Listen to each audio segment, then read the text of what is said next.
Hello, નમસ્કાર વિદ્યાર્થી મિત્રો. પ્રકરણ નંબર 4માં આગળની થિયરીની થોડીક ચર્ચા કરીએ. પ્રશ્ન લઉં છું. લુઈસની સિદ્ધાંતની મર્યાદા અને VSEPR સિદ્ધાંતની મુખ્ય અભિધારણાઓ શું છે? તો અહીંયા જે આ VSEPR સિદ્ધાંત છે એ અગત્યનો છે. લુઈસની સિદ્ધાંતની સૌથી પહેલી એક મર્યાદા છે કે લુઈસનો સિદ્ધાંત છે એ અણુના આકાર કેવો હશે એ સમજાવી શકતો નથી. આ એની મોટામાં મોટી એક મર્યાદા છે. એના નિરાકરણ માટે આ VSEPR સિદ્ધાંતની જરૂર પડે છે. VSEPR સિદ્ધાંતનું ફૂલ ફોર્મ કહું. VSEPR V valence, S cell, E electron, P પેર, R રિપલ્ઝન. હવે આનું ગુજરાતી તમે કરો ને તો વેલેન્સ સેલ એટલે સંયોજકતા કોષ. વેલેન્સ એટલે સંયોજકતા, સેલ એટલે કોષ. ઇલેક્ટ્રોન પેર એટલે ઇલેક્ટ્રોન પેરનું થાય ઇલેક્ટ્રોન યુગ્મ. રિપલ્ઝન એટલે અપાકર્ષણ, એટલે કે valence cell electron pair repulsion. સંયોજકતા કોષની અંદર જે ઇલેક્ટ્રોન યુગ્મ છે એમની વચ્ચેનું અપાકર્ષણ એટલે આ VSEPR સિદ્ધાંત. ફરીથી VSEPR શું છે? તો કે સંયોજકતા કોષની અંદર જે ઇલેક્ટ્રોન પેર છે, જો ઇલેક્ટ્રોન ખાલી ઇલેક્ટ્રોન નથી લેવાના, ઇલેક્ટ્રોન યુગ્મ લેવાના. ઇલેક્ટ્રોન યુગ્મ વચ્ચે જે અપાકર્ષણ બળ ક્રિએટ થાય એને VSEPR થિયરી તરીકે આપણે લઈ શકીએ છીએ. VSEPRની સૌપ્રથમ માહિતી છે એ સિજવિક અને પોવેલ નામના વૈજ્ઞાનિકે 1940ની અંદર કરેલી હતી. હવે એની અભિધારણાઓ શું છે, જેને અંગ્રેજીમાં પોસ્ચ્યુલેટ કહેવાય. તો પેલી પોસ્ચ્યુલેટ શું છે? તો કે કોઈ પણ અણુનો આકાર કોના ઉપર આધાર રાખે? તો કે મધ્યસ્થ પરમાણુની આસપાસ સંયોજકતા કોષ ઇલેક્ટ્રોન યુગ્મ, એટલે બંધકારક પણ હોઈ શકે અને અબંધકારક પણ હોઈ શકે, એની સંખ્યા ઉપર આધાર રાખે. એકવાર વાંચો તો સમજાય એવું નથી. કોઈ પણ અણુનો આકાર કેન્દ્રસ્થ પરમાણુની આસપાસ સંયોજકતા કોષમાં જેટલા ઇલેક્ટ્રોન યુગ્મ હોય એની સંખ્યા ઉપર આધાર રાખે. માની લો કે M છે એ કેન્દ્રસ્થ પરમાણુ છે, તો એમની આજુબાજુમાં જેટલા ઇલેક્ટ્રોન યુગ્મ આવતા હોય, ધારો કે આટલા ઇલેક્ટ્રોન યુગ્મ આવે છે, આ ધારો કે અબંધકારક છે ઉપરના, આ છે એ બોન્ડિંગ છે, ઉપરના છે AB છે એન્ટી બોન્ડિંગ. એ દરેકની સંખ્યા કેટલી? તો કે 1 2 3 4, એટલે ટોટલ ગણી નાખશું. અણુનો આકાર કઈ બાબત ઉપર આધાર રાખે? તો કે સંયોજકતા કોષની અંદર જેટલા ઇલેક્ટ્રોન યુગ્મ હોય એની સંખ્યા ઉપર આધાર રાખે. સેકન્ડ, સંયોજકતા કોષની અંદર જે ઇલેક્ટ્રોન યુગ્મ છે એ એકબીજાનું અપાકર્ષણ ક્રિએટ કરશે. અહીંયા ઇલેક્ટ્રોન છે, અહીંયા ઇલેક્ટ્રોન છે, તો ઇલેક્ટ્રોન વચ્ચે અપાકર્ષણ બળ લાગશે. એટલે સંયોજકતા કોષની અંદર ઇલેક્ટ્રોન યુગ્મ વચ્ચે અપાકર્ષણ લાગશે. હવે કોનું અપાકર્ષણ વધારે હશે, કોનું ઓછું, એ હમણાં તમને કહું છું. શું કામ? કારણ કે બધાના ઇલેક્ટ્રોન વાદળ છે એ કેવા હોય? ઋણ વીજભારિત છે. તો અહીંયા આગળ આ ઇલેક્ટ્રોન યુગ્મ વચ્ચે એક પ્રકારનું અપાકર્ષણ બળ ક્રિએટ થશે. શું કામ? કારણ કે ઇલેક્ટ્રોન ઉપર જે ઇલેક્ટ્રોનનું વાદળ છે એ ઋણ વીજભારિત છે. બે ઋણ બાજુમાં આવશે એટલે રિપલ્ઝન થશે, એટલે અપાકર્ષણ થશે. હવે અપાકર્ષણ થઈ અને કેવી રીતે એ ગોઠવાશે? ત્રીજો મુદ્દો, આ બધા જ ઇલેક્ટ્રોન યુગ્મ અવકાશમાં એવી રીતે ગોઠવાય કે જેથી કરીને એનું અપાકર્ષણ કેવું બને? ઓછામાં ઓછું થાય અને અંતર કેવું રહે? શક્ય તેટલું મેક્સિમમ રહે. અપાકર્ષણ ઓછામાં ઓછું, અંતર મહત્તમ રહે. ફરીથી પહેલો મુદ્દો યાદ કરો. કોઈ પણ અણુનો આકાર કઈ બાબત ઉપર આધાર રાખે? તો કે સંયોજકતા કોષમાં કેટલા ઇલેક્ટ્રોન યુગ્મ છે એ. સેકન્ડ, ઇલેક્ટ્રોન યુગ્મ વચ્ચે અપાકર્ષણ થશે, કારણ કે ઇલેક્ટ્રોન વાદળ છે એ ઋણભારિત છે. થર્ડ, ઇલેક્ટ્રોન વચ્ચે અપાકર્ષણ થશે તો એને કારણે અવકાશમાં એવી રીતે ગોઠવાશે કે જેથી કરીને એનું રિપલ્ઝન છે એ લઘુત્તમ થાય, અંતર છે એ મેક્સિમમ રહે. 4 નંબર, સંયોજકતા કોષ છે ને એને આપણે વર્તુળાકાર અથવા ગોળાકાર તરીકે આમ દર્શાવી શકીએ. જો અહીંયા મેં પહેલાં જ આમ ગોળાકાર બતાવ્યું છે, એટલે ગોળાકાર સપાટી ઉપર આપણે આ ઇલેક્ટ્રોન યુગ્મ છે એને સ્થાનીકૃત કરેલા છે, જો એ દર્શાવેલા છે ને એ. 5th, બહુબંધને એકલ ઇલેક્ટ્રોન યુગ્મની જેમ જ લેવામાં આવે. ધારો કે એક કરતાં ડબલ બોન્ડ કે ટ્રિપલ બંધ હોય તો આ ડબલ અને ટ્રિપલ બોન્ડના એને સિંગલ બંધની જેમ જ લેવાના, પણ એક કરતાં વધારે બંધ છે એટલે એકલ અતિયુગ્મ તરીકે અથવા સુપર પેર તરીકે લઈ શકાય. બહુબંધને એકલ ઇલેક્ટ્રોન યુગ્મની જેમ જ ગણવામાં આવે, પણ બહુબંધના 2 કે 3 ઇલેક્ટ્રોન યુગ્મને સુપર ઇલેક્ટ્રોન યુગ્મ તરીકે આપણે લઈ શકીએ છીએ. નેક્સ્ટ, જો અણુને 2 કે તેથી વધારે રચનાથી રજૂ કરી શકીએ, એટલે કે જો અણુની અંદર સંસ્પંદન રચના જોવા મળતી હોય તો VSEPRનો સિદ્ધાંત એને ઇઝીલી લાગુ પાડી શકાય છે. અને છેલ્લું, ઇલેક્ટ્રોન યુગ્મની પારસ્પરિક અપાકર્ષણની માત્રા કઈ કઈ બાબત ઉપર આધાર રાખે? તો કે લોન પેર વચ્ચે હાઈએસ્ટ અપાકર્ષણ થશે. લોન પેર એટલે કેવા? અબંધકારક વચ્ચે હાઈએસ્ટ અપાકર્ષણ થશે. એનાથી થોડુંક ઓછું અપાકર્ષણ થશે લોન પેર બોન્ડ પેર, એટલે કે બંધકારક ઇલેક્ટ્રોન યુગ્મ, અને સૌથી ઓછામાં ઓછું અપાકર્ષણ બોન્ડ પેર.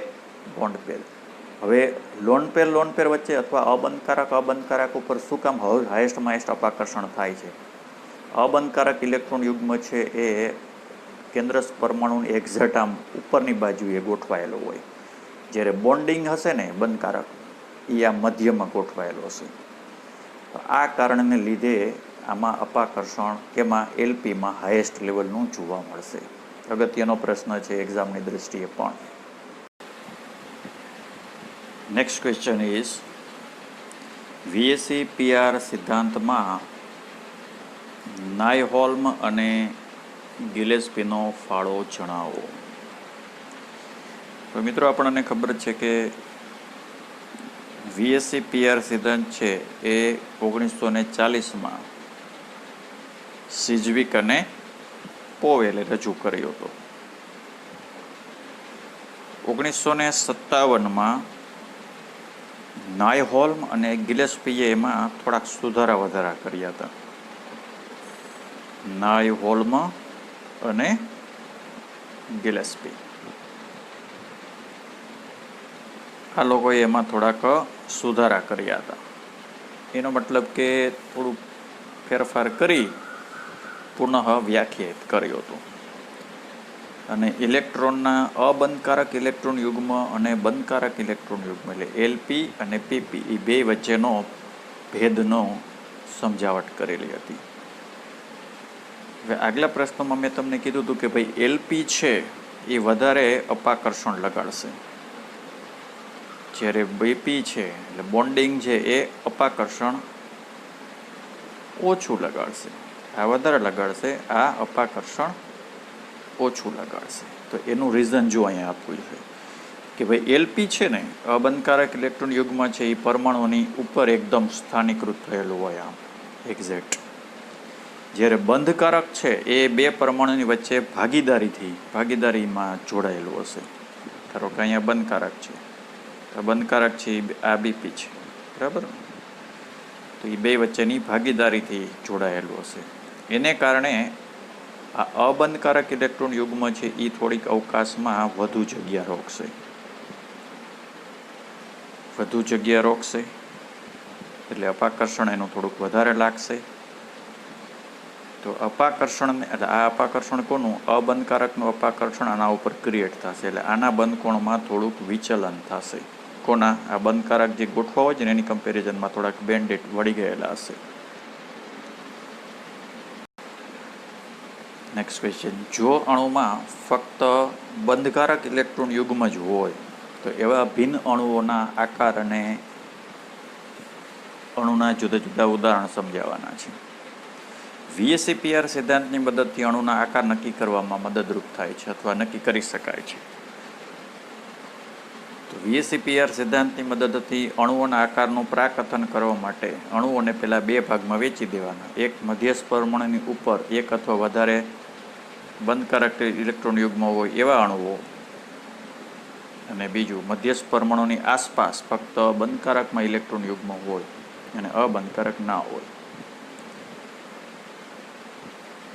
VSEPR સિદ્ધાંતની મદદથી અણુઓના આકારનું પ્રાકથન કરવા માટે બે ભાગમાં વેચવાનું. કેવી રીતે?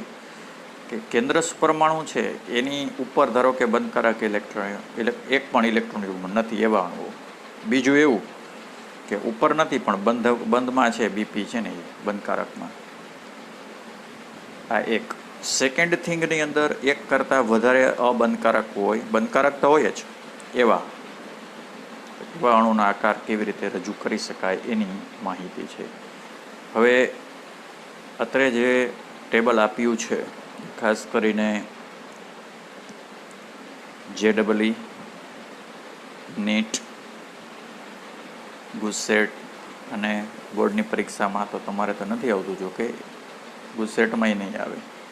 JEE અને ખાસ કરીને નીટમાં પૂછી શકાય એમ છે. ઘણી વખત આમાંથી પ્રશ્ન પૂછાઈ ગયા છે. ટેબલ છે તમારે લખવાનું થાય છે. ઇલેક્ટ્રોન યુગ્મની સંખ્યા 2. કેન્દ્રસ્થ પરમાણુ પાસે એક પણ અબંધકારક નથી જો, ત્યારે ગોઠવણી કેવી થશે? લિનિયર ગોઠવણી થશે, રેખીય. આ કેન્દ્રસ્થ પરમાણુ અહીંયા બે જગ્યાએ B ગોઠવાશે, ત્યારે સંકરણ કયું થાય? sp થાય. ઉદાહરણ છે BeCl2 HgCl2. હવે આ સંકરણ છે એ આપણા માટે એક નવો શબ્દ છે જેને અંગ્રેજીમાં હાઇબ્રિડાઇઝેશન કહેવાય. સંકરણ એટલે શું? તો કે ભાઈ કેન્દ્રસ્થ પરમાણુ હોય એની શક્તિમાં ઓછો તફાવત હોય એવી પરમાણુય કક્ષકો એકબીજા સાથે સંમિશ્રણ પામે, એકબીજામાં ઓવરલેપિંગ કરે. કેની? કેન્દ્રસ્થ પરમાણુની શક્તિમાં ઓછો તફાવતવાળી પરમાણુય કક્ષકો એટલે 1s ને 2s ને આપણે લઈએ ને, એકબીજા સાથે સંમિશ્રણ પામી તેટલી જ સંખ્યામાં નવી કક્ષકો તૈયાર કરે. ધારો કે એસનો આકાર ગોળાકાર છે અને P કક્ષકનો આકાર ડમ્બેલ છે, તો આ S અને P વચ્ચે સંમિશ્રણ થાય ત્યારે આવો બેયનો આકાર આવો નહીં જોવા મળે, કંઈક વિચિત્ર આકારનો જોવા મળશે. તો એ જે નવો આકારવાળી જે કક્ષક તૈયાર થાય ને એને સંકર કક્ષક કહેવાય અથવા સંકૃત કક્ષક કહેવાય. અને આ જે ઘટના છે ને એને સંકરણ કહેવાય. જો બે કક્ષકોએ સંકરણમાં ભાગ લીધો હોય તો નવી 2 જ બને, 3એ ભાગ લીધો હોય તો નવી 3 બને. ફરીથી સંકરણ એટલે શું? એક જ પરમાણુની શક્તિમાં ઓછો તફાવત ધરાવતી પરમાણુય કક્ષકો એકબીજા સાથે સંમિશ્રણ પામી તેટલી જ સંખ્યામાં નવી કક્ષકો તૈયાર કરે છે જેની શક્તિ સરખી હોય. પહેલાં S અને Pની જો શક્તિ સરખી નહોતી પણ નવી બને ને ત્યારે એની શક્તિ સરખી થઈ જાય છે. તો આ નવી બનતી કક્ષકોને સંકર કક્ષકો અથવા સંકૃત કક્ષકો કહેવાય. અને આ ઘટનાને સંકરણ એટલે કે હાઇબ્રિડાઇઝેશન કહેવાય. તો અહીંયા S અને Pની sp સંકરણનો મતલબ એમ સમજવાનો કે એક S કક્ષક અને એક P કક્ષક વચ્ચે સંમિશ્રણ થતું હશે. સામે નવી 2 જ બનશે, એક આ બાજુ ગોઠવાય, એક આ બાજુ ગોઠવાય. હાલો, ઇલેક્ટ્રોન યુગ્મની ગોઠવણી 3 હોય. આ કેન્દ્રસ્થ પરમાણુ બંધકોણ કેટલો હતો? પહેલાં 180, આમાં 120, આ 3 જગ્યાએ એમ ગોઠવાશે. ત્યારે આકાર સમતલીય ત્રિકોણીય. સંકરણ જુઓ sp2, ઉદાહરણ છે BF3. BF3નો આકાર જણાવો આમ પૂછશે. BF3માં કયું સંકરણ થાય? BF3માં બંધકારક ઇલેક્ટ્રોન યુગ્મની સંખ્યા કેટલી? અબંધકારક એ કંઈ નથી. પછી સમચતુષ્ફલકીય 4 માટે AB4, sp3 ઉદાહરણ મિથેનમાં કયું સંકરણ થાય sp3 જ્યારે sp3 થાય ત્યારે આકાર સમચતુષ્ફલકીય જ હોય NH4+. જેવી રીતે દોરવાનું પતંગ જેવું દોરવાનું, પહેલા અહીંયા એ મૂકવાનો, એની સાથે આ ચારેય આમ જોડી દેવાના. આ બે પરસ્પર જોડાયેલા હોય, આ બે પરસ્પર જોડાયેલા હોય, એટલે આ થઈ ગયો સમચતુષ્ફલકીય. હવે 5 હોય તો ત્યારે આકાર થાય ત્રિકોણીય બાયપિરામિડલ. જો અમુકના 120 ડિગ્રી, અમુકના 90 ડિગ્રી. જ્યારે સંકરણ થાય ત્યારે sp3d સંકરણ થાય ત્યારે આકાર ત્રિકોણીય દ્વૈપિરામિડલ. ખાસ યાદ રાખીશું, ઉદાહરણ છે PCl5 અથવા PF5. PCl5નો આકાર કેવો? ત્રિકોણીય દ્વિપિરામિડલ. PCl5માં કયું સંકરણ થાય? sp3d. sp3dનો મતલબ એક S કક્ષક, 3 P કક્ષક અને એક D કક્ષક એકબીજા સાથે ઓવરલેપિંગ કરશે, સંમિશ્રણ પામશે અને 5 નવી બનાવશે. ત્રિકોણીય દ્વિપિરામિડલ આકાર થશે. સમચતુષ્ફલકીયની થોડોક મળતો આવે છે આકાર, પણ આમાં 5 હોય. સમચતુષ્ફલકીયમાં અહીંયા 4 હતા ને, સમચતુષ્ફલકીયમાં જે 4 હોય ને, અહીંયા વધારાનો એક બની જાય. કેમાં? આ 5 વાળામાં. જો આ 5 વાળામાં છે. હવે 6 હોય તો અષ્ટફલકીય આકાર. સંકરણ થાય sp3d2. ઉદાહરણ છે SF6. SF6નો આકાર SF6માં કયું સંકરણ થાય એનો આકાર જણાવો. SF6માં sp3d2 સંકરણ થાય, આકાર થાય અષ્ટફલકીય. બધાનો એંગલ છે 90 ડિગ્રી. હવે કેવી રીતે દોરી શકાશે એ જો ફટાફટ અહીંયા હું લઈ લઉં છું. આમ એક દોરી લેવાનું, એક ટપકું ઉપર કરી લો, એક નીચે આમ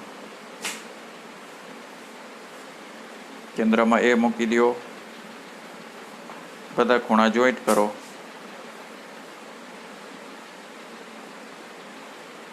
આ બે પરસ્પર આમ જોઈન્ટ કરો, અહીંયા આ બે જોઈન્ટ કરો. આ થઈ ગયો મારો અષ્ટફલકીય. ક્લિયર? એકવાર દોરજો એટલે યાદ રહી જશે. એના પછી એક પ્રશ્ન લઉં. જો અણુમાં મધ્યસ્થ પરમાણુ પાસે અબંધકારક અને બંધકારક ઇલેક્ટ્રોન યુગ્મ હોય તો એવા જુદા જુદા અણુના આકારની ભૂમિતિ આકાર વિશે ચર્ચા કરો. આખો પ્રશ્ન ના પૂછે, પણ આમાંથી MCQ લઈ શકાય એમ છે. હવે જો કેન્દ્રસ્થ પરમાણુને હું A કહું, પછી બંધકારક ઇલેક્ટ્રોન યુગ્મને B કહું અને અબંધકારકને E કહું. આ કેન્દ્રસ્થ પરમાણુ, આ બંધકારકવાળા અને આ અબંધકારક. તો જુદા જુદા અણુના આકાર કેવા થશે એ જોઈએ. પહેલા અણુનો પ્રકાર, પછી બંધકારક ઇલેક્ટ્રોન યુગ્મની સંખ્યા, અબંધકારકની સંખ્યા, ગોઠવણી ઇલેક્ટ્રોન યુગ્મની કેવી થશે અને વાસ્તવિક આકાર કેવો થશે. ઉદાહરણ પેલું છે AB2E. A એટલે કેન્દ્રસ્થ પરમાણુ, એની સાથે 2 બોન્ડિંગ છે. E એક અબંધકારક, આ એક અબંધકારક હશે. એટલે ગોઠવણી થવી જોઈએ સમતલીય ત્રિકોણ, પણ વાસ્તવિક આકાર કેવો છે? બેન્ડ છે. ઉદાહરણ SO2 અને O3. કારણ કે અહીંયા જો બોન્ડિંગના 2 આમ હશે ને, આનું અપાકર્ષણ લાગશે એટલે બેન્ડ થઈ જશે. આ સમતલીય ત્રિકોણમાંથી બેન્ડ થઈ જશે. બીજું AB3A, બંધકારક 3, અબંધકારક 1 થવું જોઈએ સમચતુષ્ફલકીય, ચતુષ્ફલક. વાસ્તવિક આકાર ત્રિકોણીય પિરામિડલ. ઉદાહરણ છે એમોનિયા. એમોનિયાની રચના કંઈક આ ટાઈપની જોવા મળે. તમે આમ જુઓ ને તો એમાં નાઇટ્રોજન પાસે આમ અબંધકારક હોય, તો આના અપાકર્ષણને કારણે કેવો બને? ત્રિકોણીય પિરામિડલ થશે.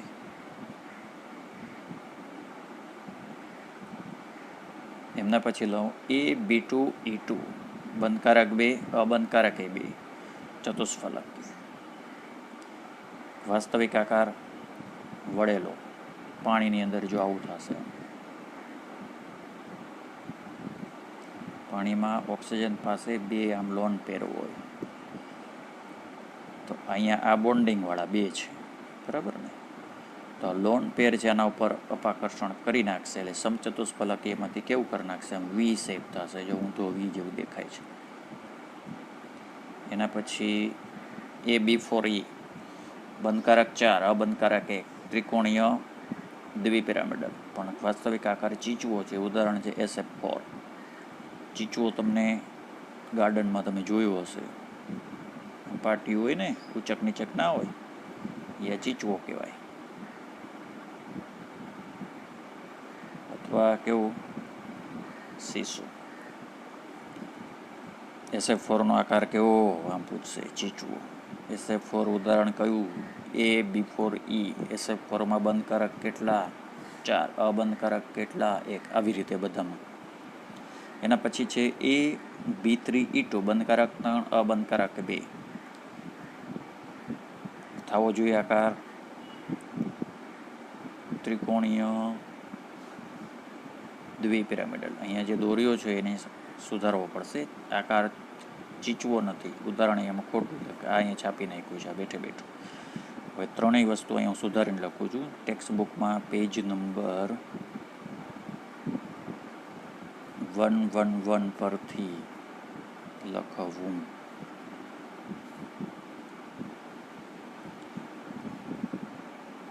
આ A, આ 3B. અહીંયા 2 આમ લોન પેર હોવા જોઈએ.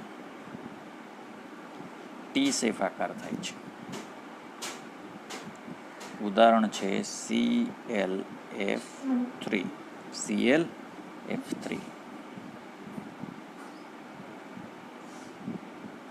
એના પછી AB5E બોન્ડિંગ 5, નોન બોન્ડિંગ 1, અષ્ટફલકીય થવો જોઈએ. વાસ્તવિક આકાર સમચોરસ પિરામિડલ. BRF5 ઉદાહરણ. BRF5નો આકાર છેલ્લું આગળ એ ભૂલાઈ ગયું છે. AB4E2 બંધકારક 4, અબંધકારક 2, અષ્ટફલકીય. આ બેમાં ફેર શું છે? જો અહીંયા 1 લોન પેર છે, અહીંયા 2 લોન પેર છે ઉપર નીચે. વાસ્તવિક આકાર સમતલીય સમચોરસ. XEF4. એક માર્ક માટે ખૂબ જ અગત્યના પ્રશ્નો છે મિત્રો, ખાસ યાદ રાખીશું. એના પછી લઉં પરમાણુય કક્ષકોનું સંમિશ્રણ એટલે શું? બંધની પ્રબળતા શેના ઉપર આધાર રાખે ને બંધ ક્યારે બને? અણુમાં બંધ રચનાના પરિણામે 2 પરમાણુઓ એટલા નજીક હોય છે કે જેથી નિમ્નતમ ઉર્જાની અવસ્થા પ્રાપ્ત કરે. અણુ જ્યારે બને ત્યારે 2 પરમાણુ એકબીજાથી દૂર હોય, ધીમે ધીમે એકબીજાની નજીક આવશે અને એટલે એક સમય એવો આવશે કે એની સ્થિતિ ઉર્જા કેવી બને? ન્યૂનતમ બને.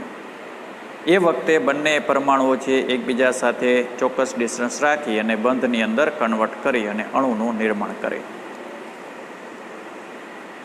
બંધની સ્થિતિમાં 2 પરમાણુય કક્ષકો છે એ અમુક અંશે એકબીજા સાથે આંતરભેદન પામેલી હોય છે. એટલે કે કક્ષકો એકબીજા સાથે ઓવરલેપિંગ પામેલી હોય, આ આંતરભેદન કહેવાય. ધારો કે એકની આ છે, બરાબર ને, આ બીજાની આ બીજી કહું તો આ 2 વચ્ચે જો અહીંયા જે બન્યું ને એ આંતરભેદન કહેવાય. બંધમાં 2 ભિન્ન પરમાણુઓની કક્ષકોના પરસ્પર આંશિક આંતરભેદનને પરમાણુય કક્ષકોનું સંમિશ્રણ કહેવાય. એટલે જ્યાં આગળ 2 કક્ષકો એકબીજા સાથે ઓવરલેપિંગ કરશે તો આ જે ભાગ છે મિત્રો અહીંયા એને શું કહેવાય? સંમિશ્રણ થયું એમ કહેવાય. ક્લિયર? સંમિશ્રણ થયું એમ આપણે લઈ શકીએ છીએ. બંધની પ્રબળતા અને સંમિશ્રણની માત્રા સહસંયોજક બંધની પ્રબળતા ઉપર આધાર રાખે. જેમ બંધ રચતી વખતે પરમાણુની કક્ષકોનું સંમિશ્રણ વધારે માત્રામાં થાય ને એમ બંધ વધુ પ્રબળ બને. જેમ સંમિશ્રણ વધુ એમ બંધ છે વધારે પ્રબળ. આ કારણથી વિબી સિદ્ધાંત અનુસાર 2 પરમાણુઓની વચ્ચે સહસંયોજક બંધની રચના વિરુદ્ધ ભ્રમણ ધરાવતી સંયોજકતા ઇલેક્ટ્રોન યુગ્મને કારણે પરિણમે છે.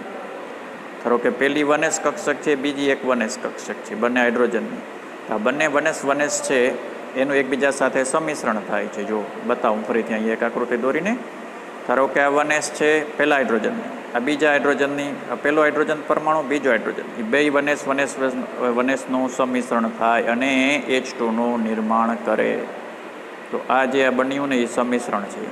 તો પહેલાંનો ઇલેક્ટ્રોન આ દિશામાં તો બીજાનો એમાં તો જ્યારે સંમિશ્રણ પામશે ત્યારે બંનેની સ્પિન છે એ કેવી બની જશે, વિરુદ્ધ દિશામાં થઈ જશે અને ઓછી ઉર્જા છે પ્રાપ્ત કરશે, એટલે નિમ્નતમ લઘુત્તમ ઉર્જા પ્રાપ્ત કરશે અને સહસંયોજક બંધનું નિર્માણ થાય આ રીતે.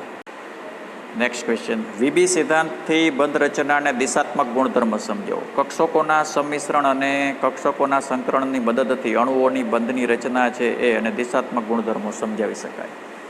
દરેકના ઉદાહરણ આપેલા છે, મિથેન છે, એને એમોનિયા છે, પાણી છે, દરેકની અંદર અલગ અલગ ટાઈપના આકાર અને બંધકોણ જોવા મળે. મિથેનમાં બંધકોણ છે 109 ડિગ્રી 5 મિનિટ, 109.5 ડિગ્રી સોરી, અને આને આપણે 109 ડિગ્રી 30 મિનિટે લખી શકાય. એમોનિયાનો આકાર પિરામિડલ છે, પાણીનો કેવો હતો, બેન્ડ છે, વળેલો, બરાબર.